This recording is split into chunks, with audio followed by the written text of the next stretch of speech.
Hi everyone and welcome to my channel. If you haven't subscribed, please do so and click the bell icon to receive a notification every time I upload a new video.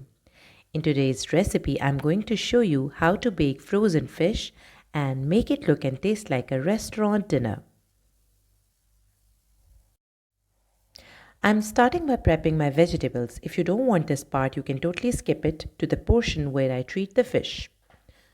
Cut the potatoes into wedges like so.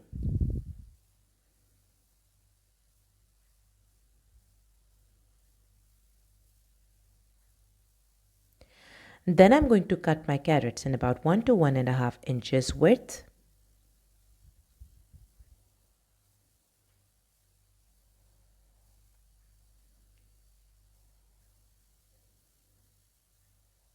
Et voila! The vegetable prep is out of the way.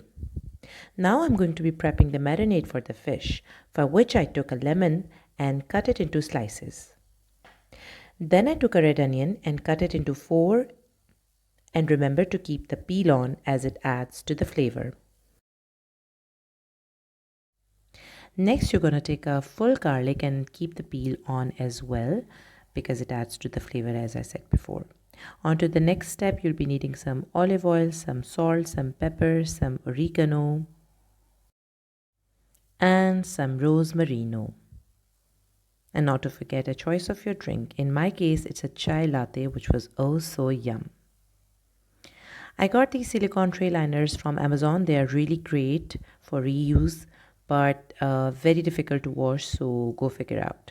So I'm drizzling some olive oil onto the tray and I am carefully placing my fish. You must thaw your fish before trying to roast it in the oven, but if you don't have the time to, then you can also totally skip this part. It's not that deep.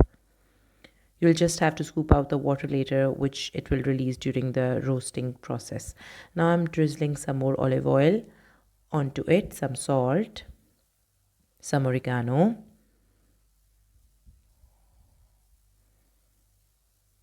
some rosemary, all the ingredients that I just mentioned, some pepper, and that's about it. Now I'm going to carefully place the garlic peels that I separated from the bud in the spaces that I find. I'm also going to put some lemon wedges to add to the flavor. And I'm also going to add the 4s of the onion that I took. I took a red onion because, as I said, it is more flavorful than the orange ones. Now I'm massaging all the marinade carefully onto the fish so that the flavors are nicely infused. As we drizzled oil on the tray before, so it's also not going to stick to the tray, and I'm going to lastly drizzle some fresh squeezed lemon juice. And your beautiful tray is ready to go into the oven. So guys, next I'm placing it in a preheated oven at 200 degrees, and I am going to be placing it for 20 minutes, and both the grills are on because I also had to roast my vegetables in it. You can see that I'm placing my vegetables as well, the potatoes and the carrots. And there you go.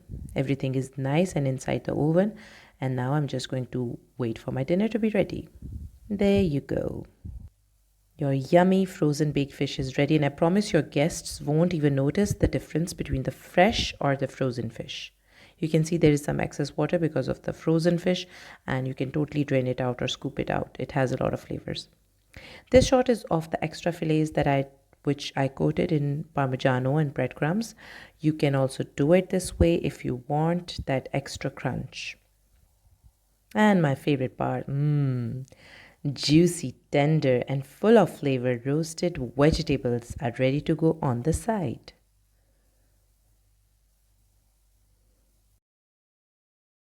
I would totally recommend plating it the way I did, you guys. Some vegetables, the roasted garlic, and some onion on the side. It'll give it a next level look. I'm telling you guys, look at the plate, yummy. Who wouldn't want to totally munch into it? If you like the video, please subscribe and leave a comment. It supports my channel. And thank you for watching till the end. RJ Komal signing out. Happy cooking!